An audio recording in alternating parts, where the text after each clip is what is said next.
No. I have no desire to direct for two reasons. One, it's an enormously hard job.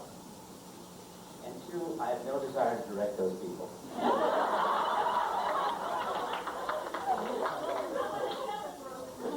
I would like to direct a theater piece, yes. That would be great. I've watched Andy and Renee direct, and they're both phenomenally good at it. And I would like to learn to begin to learn to do that. They're inspired. Yes. I'd love to hear you talk about this process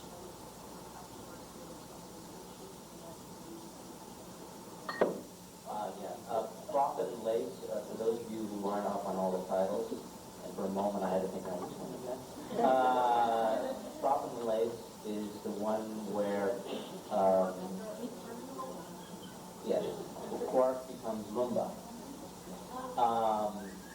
And I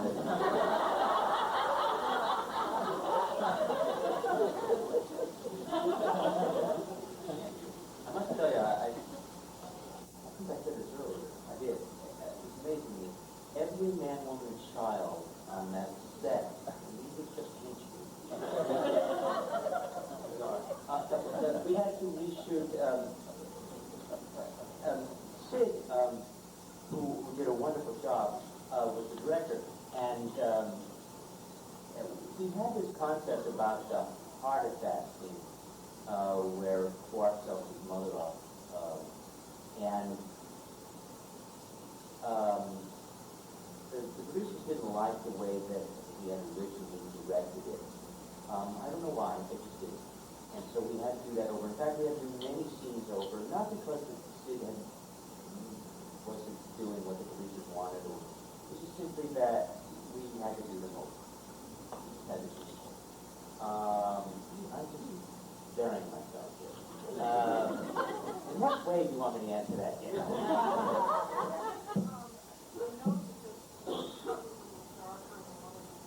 Yes, that was it. I'm not covering my tracks. I really don't know how to answer this question. I've never been loath to tell what I think is the truth. It was a much darker episode the first time Sid directed it, and the producers wanted it to be more comical. They reminded me that it was a Ferengi episode. Now, Andy and Renee have both directed Ferengi episodes, and I'm sure that they may be able to tell you that that Ferengi episodes are meant to be comic relief in the season. The problem is they usually have a lot more depth to them than the producers want to show you. And so what happens is the actor playing Quark wants to go after that depth and convinces the director that there's more here than meets the eye, and they fall into the trap of listening to him. And so there's sometimes a problem with the head office that the episodes get to be a little darker than they're supposed to be. And Sid listens more than anyone else. But I must say for Sid, and that he was right. I prefer the darker side of that episode than the lighter side that they make him reshoot. And I can see Lolita over there thinking, I know she hears straight from the writer, so she knows, she's going, I remember that. Any other questions? I can just sit down, that's the nice one. How does the development of your book come about? Is writing something that you've always wanted to do, and this is an opportunity for your outlet, or what's that come about? I'm trying to make these answers short. Thank you for that. I have two books these days. I have two books coming out sometime this year.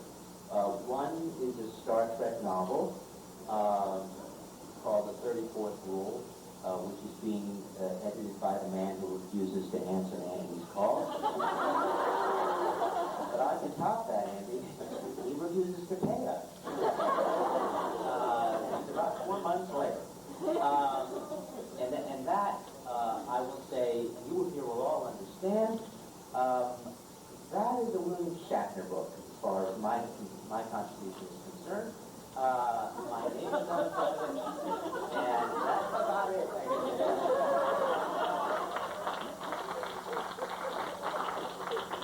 I did do the outline with David George. David George wrote the book. It is his book. He's done a wonderful job. I recommend that you go out and buy it whenever it comes out, because I think David has done a great job of telling a wonderful story, a very cosmic story, and seeing, just as Andy did for you just now, seeing the world through the Kardashian point of view. He's watched the shows through the Truman point of view when we see Star Trek. And this particular novel is about seeing that neighborhood through Ferengi eyes. Not necessarily comic ones either, but it has a great deal to do with prejudice. And those of us who play aliens on the show recognize the human prejudice that is inherent in Starfleet attitude. I'm going to get hard and feathered for this. You never see them calling us, they do occasionally call us by Quark or whatever our names are, Garrett. But they tend to say we got the Ferengi. We did in the Kardashian. You know, it's a rather racist one. That's my but that's one book. Now, that's the book that David did not, and I'm very proud of it, and although David did all the writing. I also have another book coming out at the same time, which is called The Merchant Prince, which is not a Star Trek novel, but it's a science fiction book. And I did write about anywhere from 30 to 40% of that book. And that is a book about a historical character who lived in these times called Dr. John Deed. And we put him in the 21st century. And although some of you may know, I'm an ardent fan of these times, and Shakespeare in particular. And so a great deal of that book comes from my mother wit. And I'm very proud of that as well.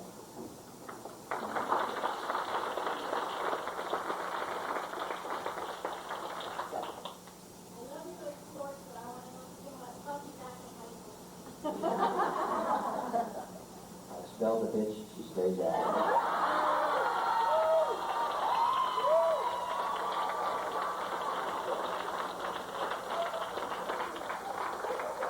She brings another one of those wooden stakes into the classroom.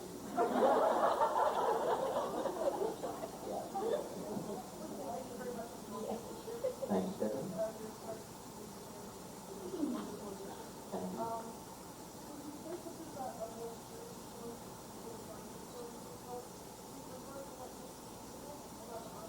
Yes, thank you. Absolutely. Another Sid-directed episode, yes.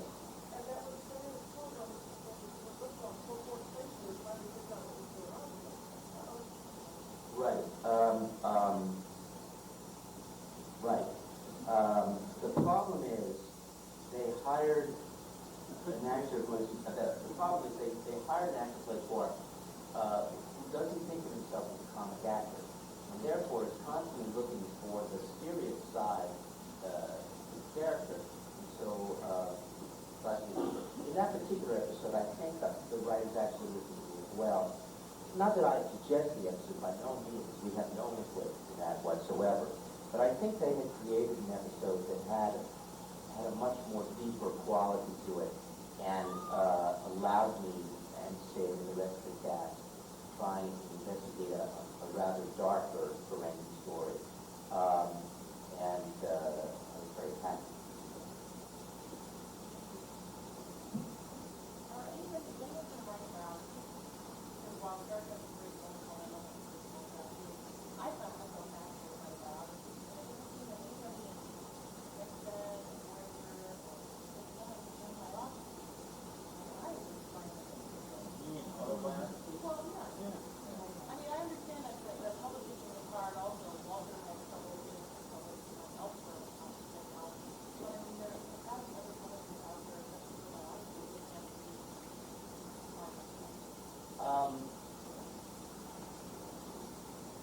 I don't know of anybody right now who's contemplating that. But I might.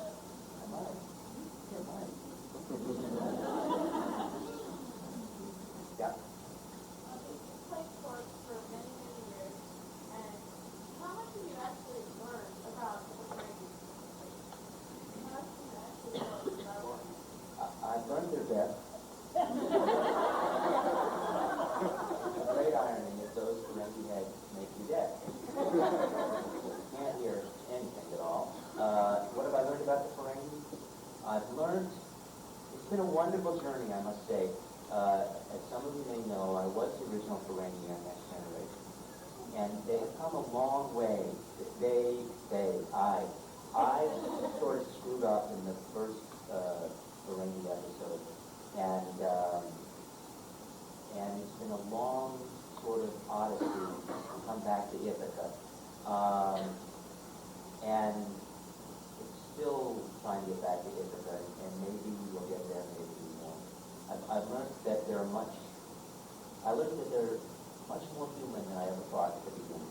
They are, in my mind, of course, the most human of characters, more human than Starfleet. Because Starfleet is perfect. Never see them going on a battle or some mission that they're all going to die, and they're just, oh yeah, now pass the paper, or and whatever you do, don't scuff my shoes.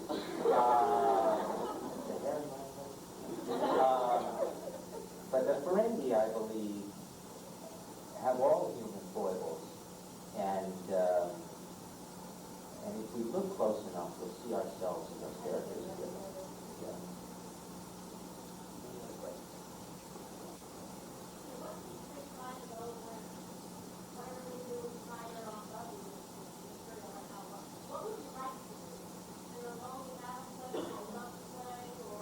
This question was asked of Renee earlier today, and I'm going to take the same stand as he did. There's a lot of roles that I would like to play, and the role that I'm playing now is the attractive one because I'm playing it now. I certainly assume that when all of this is over, that I will go back to the theater where I feel most comfortable and go back and try to say some of the roles that I haven't had a chance to do yet. I certainly hope to do it with the three actors in the room, that would be Andy, Renee, and Kitty. Because that would be the most fun.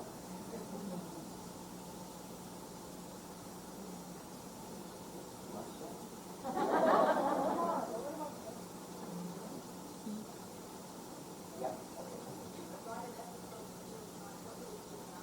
It is called the 34th Rule.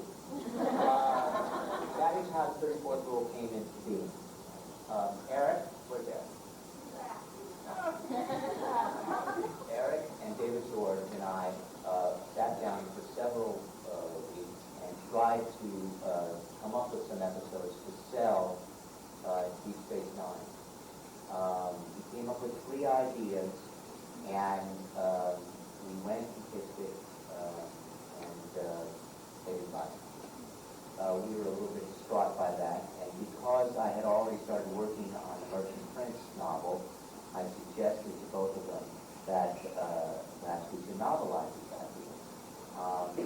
David liked the idea. Eric, for his own reasons, decided not to stay aboard on that idea. So what episode would I like to see done?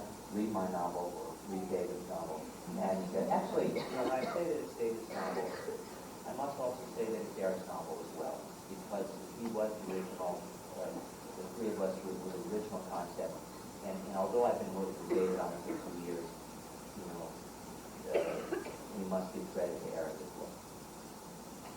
Yeah. What are the other 2 stories of the pitch? I mean, the 34th Rule is one. What are the other 2? Now I really wish Eric would. Deborah, do you remember? Deborah's gone too. Oh, they're newlyweds. I really don't remember. I don't remember. It was a while back. Understandably, but keep the answers. Yeah. Whatever she said is right. I asked her if you had been an actor, you had been able to become an actor, what would you have done instead? She said she'd be a politician. How about you?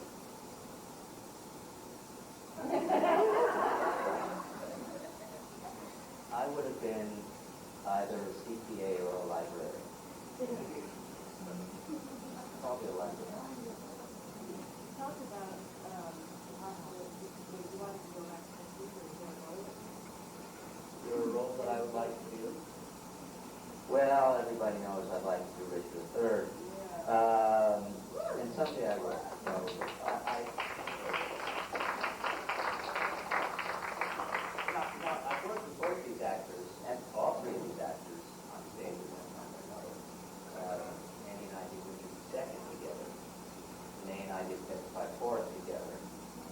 I did Left Side of Lost together. So those are some of the players in that. Yeah. This is not a good question. I'll give you a comic answer. I also like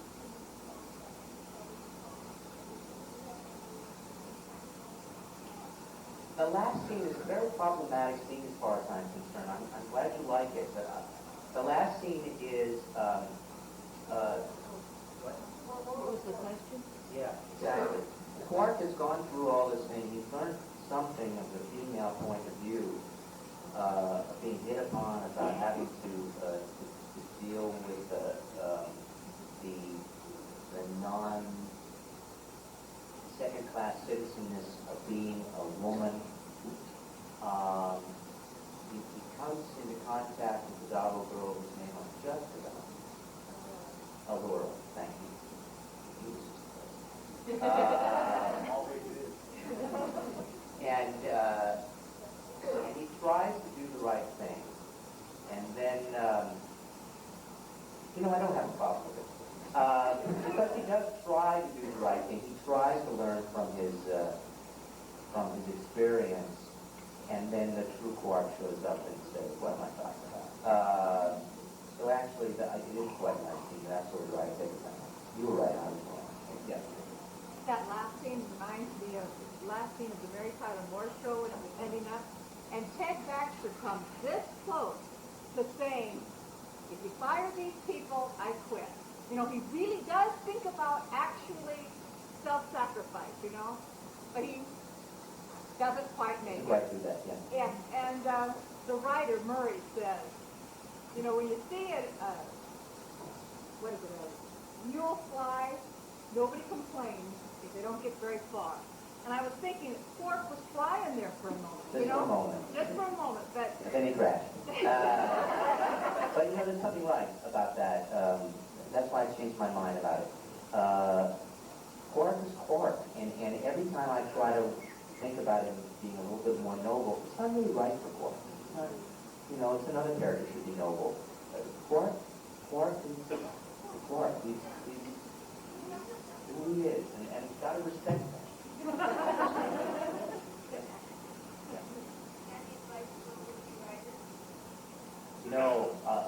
Would-be writers,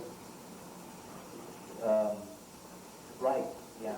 Right, it's like would-be actors. You have to act. Years ago, I took a class with Lee Strasberg, who, for some of you may know, was the guru of the method theater. And he said one thing during his lectures that I've never forgotten. He said, an actor, and I'm saying this using the actor's analogy for a writer, an actor must be like a clarinet player. He must play his instrument every day. And I would assume that being a writer, the same thing is true. That if you're going to write, you must write every day, and you'll get better at it. So that would be my advice. And get a good agent. If you were cast as your character, what other characters would you like to play on Deep Space Nine?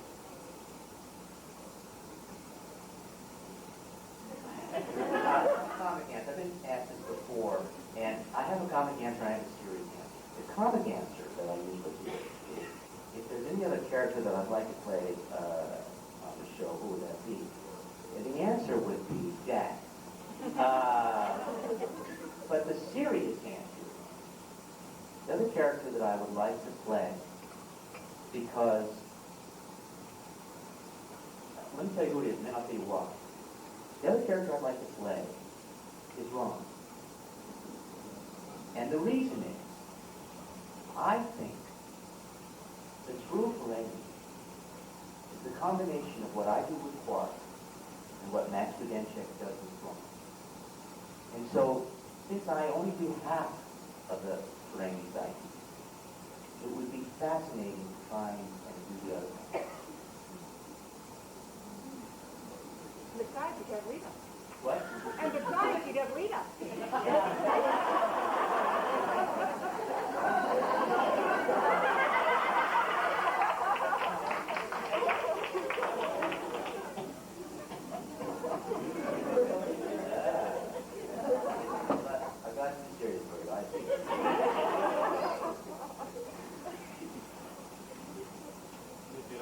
Stargate episodes? You know, having I went up to Canada, Vancouver, to do Stargate, and it was fun, but it was in the rain. It rained. We were outside on location for 7 days. It rained the entire time I was there. They designed. I didn't have to. The agent said to me, "Oh, you're gonna love this, Armin. No makeup, no makeup." But they gave me this straw headdress that looked great the day I put it on. And then it rained. And I don't know, for anyone who sees that program, you'll see the headdress in different states of disarray. Wiltier and wiltier. And we were sloshing around in mud up to our knees in this gossamer costume. And I also think, by the way, they hired me, I think the casting director hired me because they heard I was short. And when I got there, they went, "He's not short enough." But it was, I had a good time. Yeah.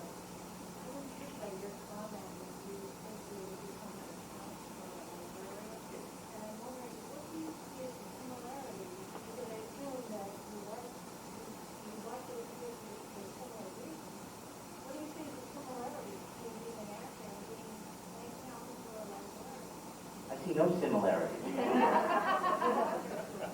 What draws the accountant part, I don't know, I've always been good with accounting.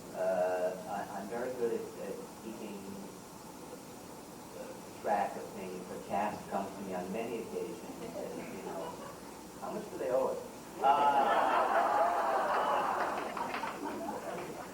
And I would have liked being a CPA. I think that would have been fun. I like working with numbers. It's kind of fun. Katie will tell you I spend more time on Quicken than I do memorizing my lines.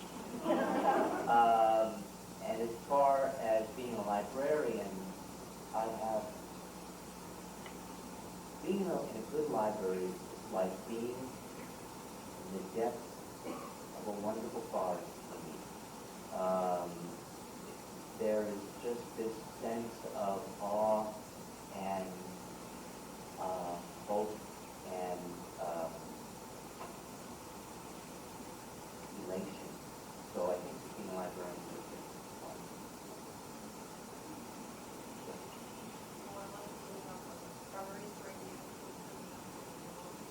No, thank God. No, I say that not in jest. I do not like doing perennials. Too much work. We each get an episode that is a bugaboo where the brunt of the work is put on it. And it's not that. I don't mind the work. I don't like the writing for me. The reasons I just told you. They're usually, you know, for instance, Profit and Late, probably, you can't believe it, but it probably started out as just one simple idea. Let's put Clark in bed. And then they sort of quickly built an episode around it. And that's my problem with Ferengi episodes, is that they never really go anywhere. They're sort of foolish. And they ask me to do things that they never ask me that aren't as thought out as perhaps they should. Indicative of which,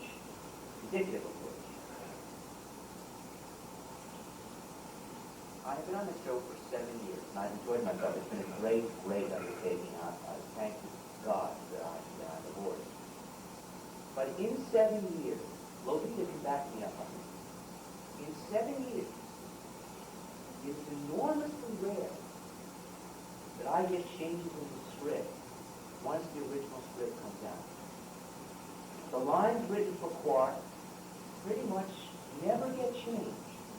In my opinion, now she may correct me on that, my opinion is they don't care about the lines for Quark. Not that they don't care, but simply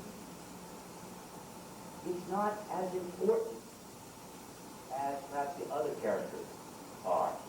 And I don't know where I'm going with this. I'm just bullshitting now. I'm not bullshitting. I'm just sort of bitching, I guess.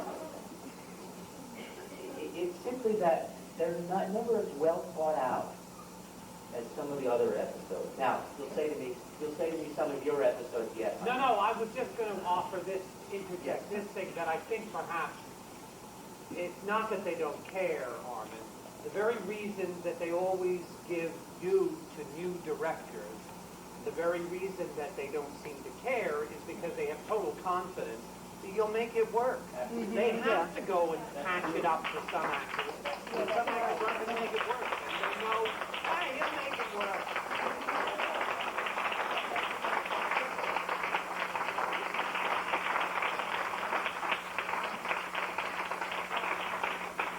I have to tell you, before I go any further, there have been many times during the course of 7 years when I've had traumatic, emotional moments on the set where I was ready to do all sorts of things. And my friend Renee has always been there for me to bounce off of. He has always brought me down to earth and let me know, he's given me this great proof mostly. No. And when you see the love-hate relationship that occasionally rears its head, at least space time between these two characters, as opposed to those two characters, the hate was there originally in the script. The love comes from the relationship between the two actors.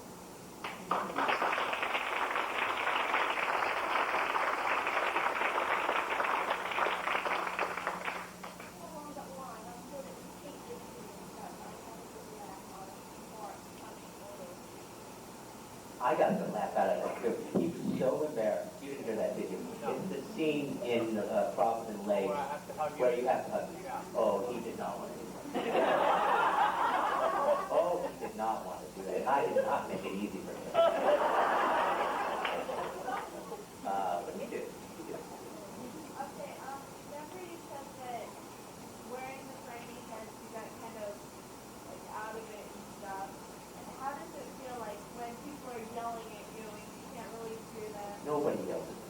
You can get your attention and stuff. Oh, yes. That's it. How does it feel? Because Well, I will tell you how it feels. And I must say, forgive me, you have 3 actors who wear prosthetics. I have never worn Renee's prosthetics. I've never worn Andy's prosthetics. But in my imagination, my prosthetics are nothing compared to his prosthetics. This man, it goes through a torture chamber every time he goes to work. Because not only does he have to wear the prosthetics with his shoulders, Aaron, he has to get into a wetsuit as well. I mean, his costume is really horrible. So if you're asking about how it feels to me, I think you should sometimes ask Andy that tomorrow. Ask him how it feels. But the closest it comes to mine would be simply, and I'm going to ask you all to do group roles here. Take your hands, put them over your ears, and listen. Listen to me, Bob. That's what it feels like, what it sounds like to me when I feel that it's always like underwater. And these guys that work with me, they know that when I work with them, it's like I'm looking in their eyes and in their lips to see what they're saying. Because the moment you get behind me, or if 4 or 5 people, 4 people, 5 people start talking, gone. And when our trailer, it's interesting to watch. We all get made up in the same trailer. When it's just 1 or 2 actors and 1 or 2 makeup artists, I can have a conversation. I don't know, the name goes to sleep, so I'm not sure. But when it fills up with 1 or 2 actors and 2 makeup, all of a sudden, Armin doesn't talk anymore. Because you can't hear. It's like, for those of you, the best analogy is, for those of you who watch Beauty and the Beast, many years ago I was involved with that program. But there was a place where Vincent used to go on this catwalk. This sounds from all over the city would come into his ears. And some of it would be discernible, and some of it wouldn't. That's exactly what happens when there are more than 4 people. They're just bits and pieces of conversation that fade in depending on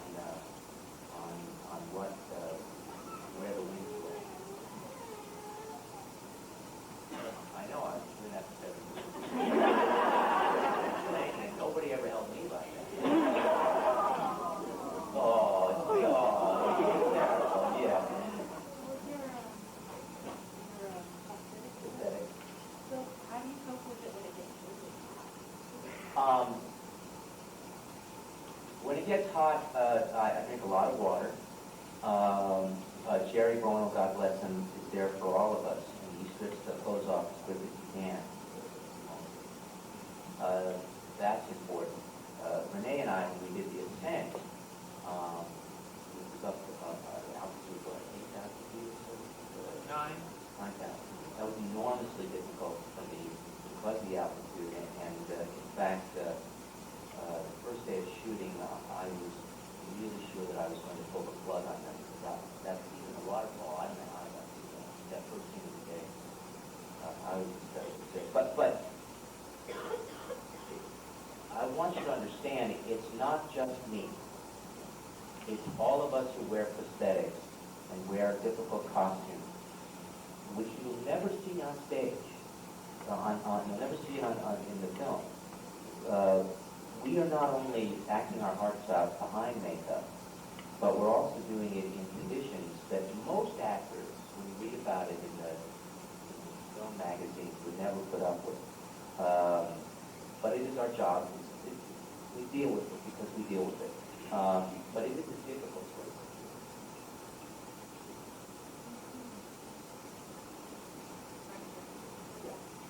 If you had free reign on the show, I- where would you like to work slowly? How would you like it to end up? This is a lot of things. Before Terry left, I used to say Terry's bedroom. But, yeah, I don't know. I used to have some daydreams about that, but I no longer have those, not because I've given them up, it's because the writers have let Quark go in a lot of different places, and I'm grateful for that. And I really can't picture where else, what other things he could do. They don't have an answer to that. How about you, some of that edge back? I really enjoyed the edge Yeah. that in your review. I would like that. The reason the edge couldn't work, is that, as somebody said earlier, I think Renee said it, or Andy said it, Andy said it, he didn't read it. If Quark got too edgy, and too, and it would make him look really stupid. Because if he's getting away with murder all the time, why isn't Odo and Cinco and company, why aren't they stopping this stuff?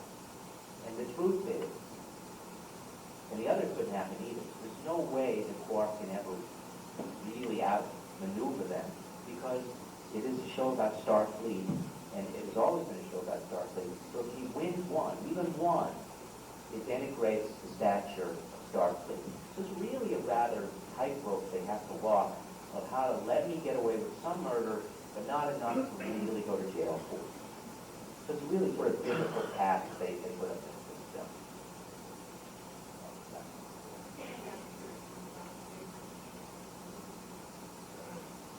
Gail's question is, 6.5 years, do I have a favorite show?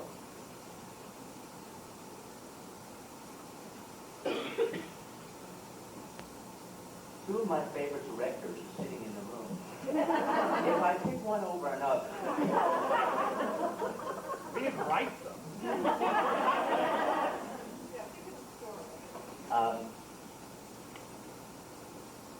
I've always, I have very little to do with it, but I have always adored the Wing. I think Far Beyond the Stars is the one for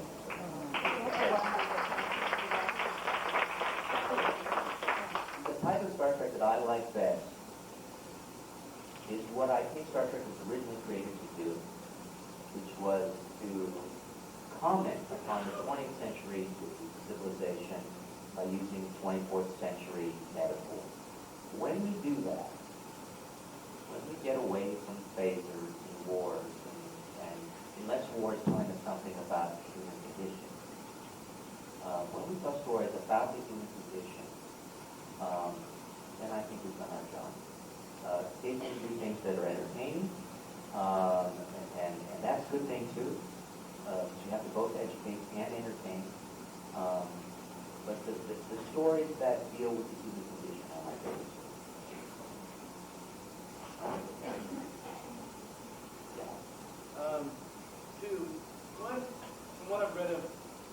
ideas of the Ferengi. They wanted to be like Klingons and Romulans, and so there was more of a warrior, another warrior type race. They were never warriors, but go ahead. But They were like hyenas. right. And then they sort of evolved into more of a right. Well, I screwed up, yeah. Where they didn't know, you think that maybe they didn't know exactly where they're going, and that's where they started and where they ended up. That's part of the problem, though. Well, the problem, that is part of the problem, although that hasn't been a problem for a while. But the original problem was they were meant to be hyenas. And somehow they cast this actor named Armin Shimerman and 3 other actors, and we made them into comic relief. And the footprints had been put in the wet cement, and so they couldn't really change that. So that is a problem. But that's what we had to work with. I remember doing the pilot.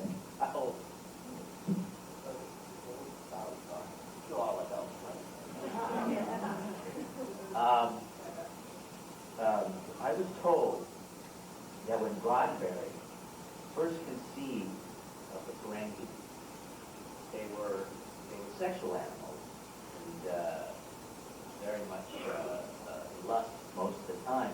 So much so, and this is an apocryphal story, I don't know if it's true enough, so much so that Roddenberry considered that they might be tripod. I was the first Ferengi cat.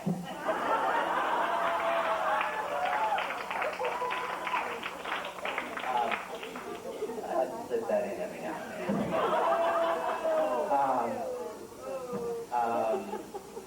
Where was I? Oh, yeah. I'm on a serious tone. Yeah. Are you saying that you're?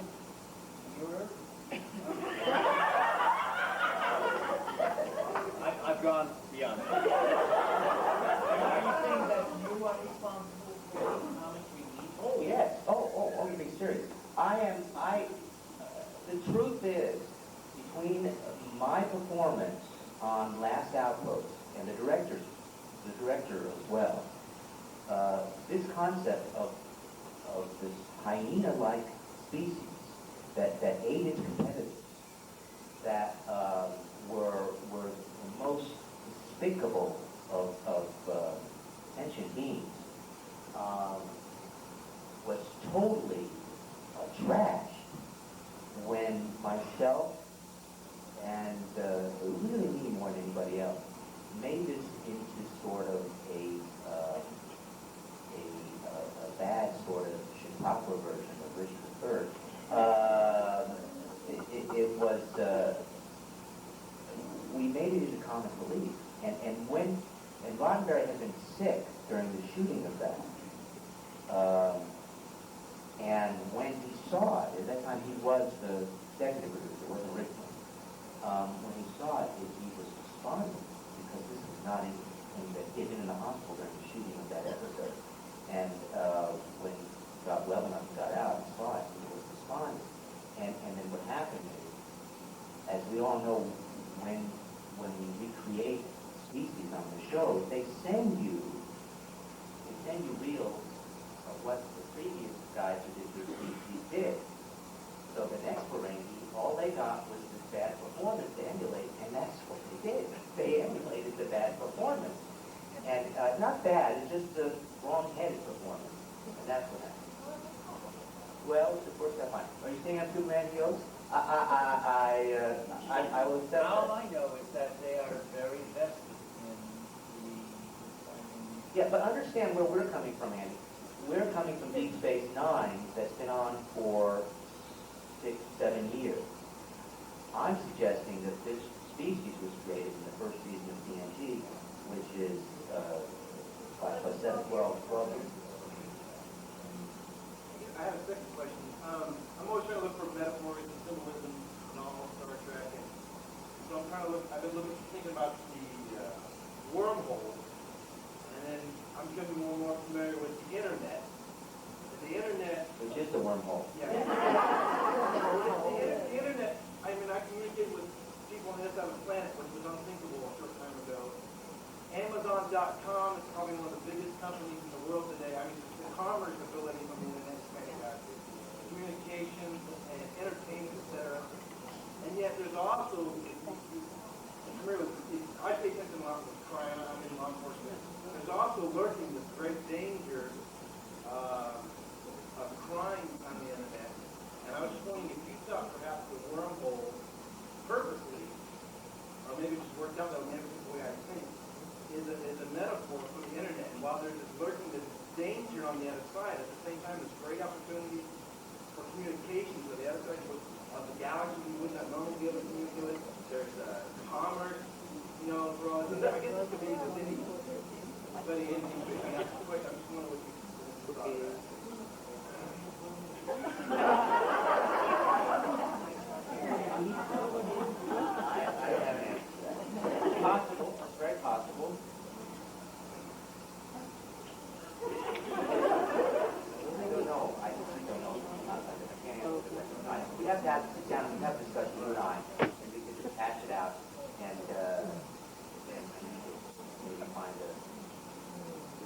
discuss that. But I don't have an answer to you now.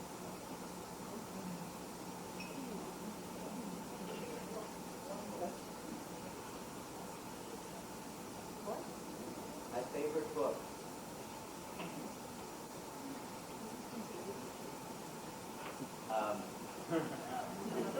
No, I'm going to give you a serious answer.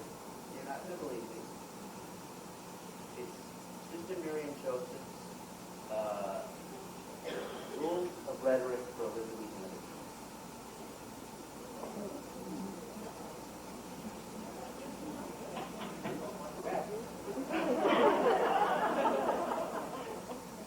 That was a great account.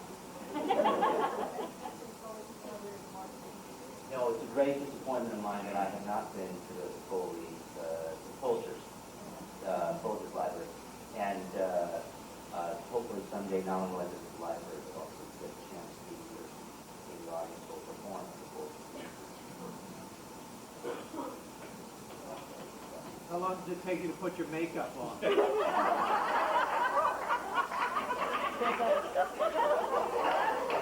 depends if Alberto wants to talk to you. Sleeping! Yeah, he has it made in the shade. Everybody does. That's why I don't have their pictures. But Renee has these. These are little puffs look like Max's as long. In North Carolina. And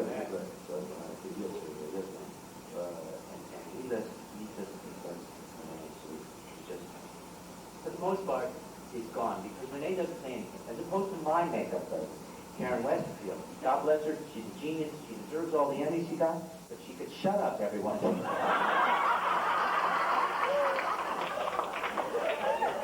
I know more about this woman than I ever wanted to know.